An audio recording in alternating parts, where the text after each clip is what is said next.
I was 24 years old. I have a decent education. I'm physically fit.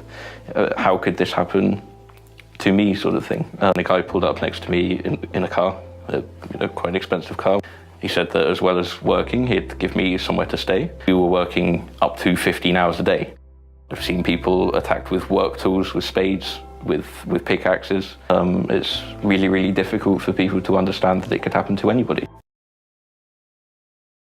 Trgovina z ljudmi je izkoriščanje oseb pod prisilo in proti njihovi volji.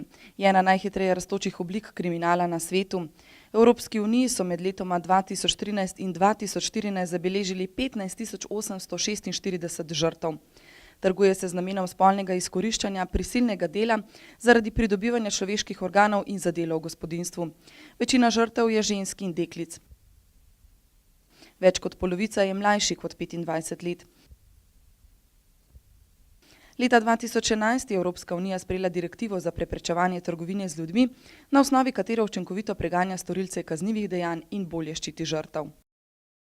Cross-border policing, joint investigative teams and the work of Europol are all essential.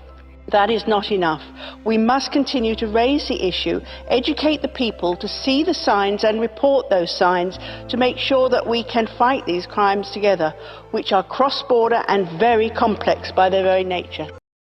Ker se begunska kriza nadaljuje, parlament še naprej daje prednost boju proti trgovanju z ljudmi.